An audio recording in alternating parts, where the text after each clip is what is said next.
कि हमें और जोश आना चाहिए। आप जीवन में कभी असफल नहीं होंगे। रात दिन पढ़ाई करो, ब्रह्मचर्य से रहो, भगवान का नाम जप करो, माता पिता की आराधना करो। कौन सी उन्नति जो तुम्हारे चरण न चूम ले। झुकना नहीं, टूटना नहीं।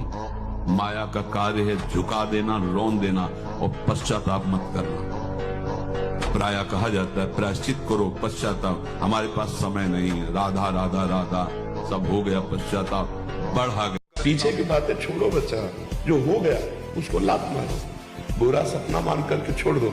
अब आज से अपना नया जीवन चलाओ। आपके चेहरा देखने से लगता है कि आप बहुत ही ओवर थिंकिंग करते हो, आप बेकार का चिंतन करते हो। पीछे तो समय नष्ट हो गया है। अब आज के वर्तमान के समय को पीछे का चिंतन करके हम नया ताजा समय को क्यों नष्ट करें। आपको और कोई नष्ट नहीं कर रहा इस समय, आपका चिंतन नष्ट कर रहा है। उसको संभालो, भगवान का चिंतन करो। जो होना था हो गया। ये अंदर का चिंतन सुधारो। अंदर का चिंतन जहां बिगड़ने लगे राधा राधा राधा राधा, और जब पीछे का चिंतन आवे तो काट दो, राधा राधा राधा राधा राधा राधा। उसको सुनो मत, तो मन शांत होने लगेगा। तुम्हारे साथ जो गलत हुआ वो तो हुआ ही। आप अपने साथ गलत कर रहे हैं, अब अपने साथ गलत मत कीजिए। अपने आप को संभालिए। राधा प्यारी के चरणारविंद शीतल सुखदाई, कोटि चंद मंद करत नख विद दुल्हाई, साप ताप रोग शोक दारुण दुखारी। प्रियाजू के चरणों के कोई भी साप उसके ऊपर लागू नहीं। कोई भी ताप न दैहिक न दैविक न भौतिक, और कोई भी पाप उसका स्पर्श। मालिक नहीं जान रहा क्या जिसकी शरणागति? वो सर्वज्ञ नहीं क्या? वो यदि हमें कामी रखना चाहता है तो मुझे कभी निष्कामी नहीं होना। मुझे रोगी रखना चाहता, मुझे कभी स्वस्थ नहीं होना। मुझे जैसा मेरा मालिक पसंद करेगा मैं वैसे रूल करूंगा, वैसे स्वांग करूंगा। 2 लाइन बोला था, उसी में पूरा अध्यात्म है। विद्यार्थियों को सबसे पहले ब्रह्मचर्य पर दृष्टि देनी चाहिए। सबसे पहले अगर ब्रह्मचर्य सुरक्षित है तो स्मृति, शरीर बल, सब बल जागृत हो जाए। नियम पर बहुत ध्यान दीजिए। अगर नियम है 1:45 बजे उठने का, स्नान का, तो 1:45 बजे ही उठना चाहिए, 2 नहीं बजना चाहिए। ब्रह्मा को जिसने बनाया उसी का तू अंश है। तू अजर है, तू अमर है, तू अविनाशी है, तू अजन्मा है, तू नित्य है, तू परमात्मा स्वरूप है। तेरा विनाश करने में कोई भी समर्थ नहीं है, स्वयं भगवान भी। मन हमें कैसे दस्तखत करने के लिए राजी करता है? कुछ नहीं बिगड़ेगा, बस देखना है। जहां इसको विषय संयोग होने का अवसर दिखाई दिया, तहां ये मन बुद्धि को इस तरह से आकर्षित करता है कि सुना है शास्त्र और गुरुजन कहते हैं कि सुख नहीं है, पर अगर हम इसे एक बार भोग लेते हैं तो हमें पता चल जाता है कि सुख नहीं, फिर हम अपने मन को समझा देते हैं। यही हमारे फंसाने की चाल है।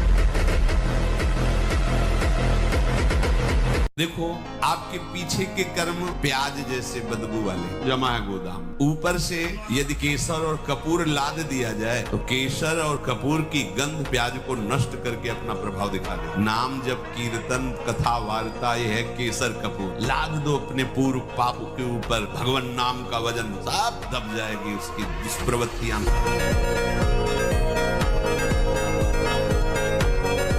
ब्रह्मचारी के नेत्र बोलते हैं, जैसे जंगली सिंह के नेत्र।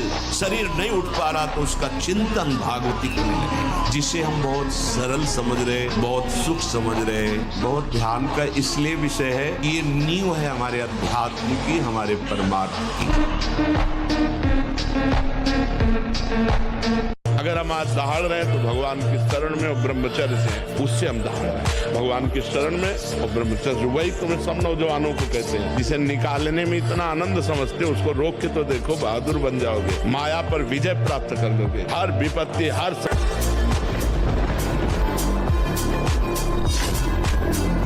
तपस्वी उपासक को चाहिए स्त्री के रूप की तरफ, उसके हास्य की तरफ, उसके मधुवचन की तरफ, उनके हाव भाव की तरफ ना देखे, न चिंतन करे।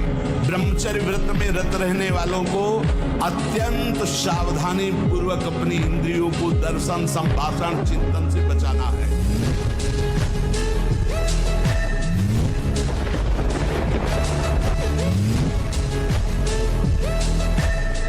ऐसे ब्रह्मचारी के नेत्र, उसके नेत्र में पावर होता है, एक दबाव पक्ष होता है, वो जिस पर नेत्र डाले तो एक बार झुक जाए सामने वाले के। ब्रह्मचर्य का ऐसा पावर। तमोगुण, रजोगुण का विकार, काम, क्रोध, लोभ, मोह, मत्सर, अभिमान, इन शत्रुओं को पराजित करने के लिए, आत्मानंद में स्वराज्य पर स्थित होने के लिए इंद्रियों का संयम, ब्रह्मचर्य अत्यंत आवश्यक है। ब्रह्मचर्य का विमल प्रताप प्रकट होता है, वीरवान बलवान होता है, विद्वान होता है, तपस्वी होता है। ब्रह्मचर्य में अलौकिक अमानुषिक शक्ति जागृत हो जाती है।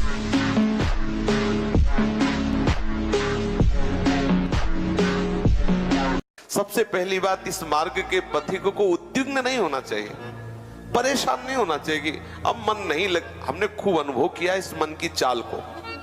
ये अंदर की बातें कहते हैं। समस्त उपासकों से प्रार्थना है, ये 1 करोड़ बार गिरावे तो भी हताश मत होना। इस पर हम विजय प्राप्त करेंगे। ये बस में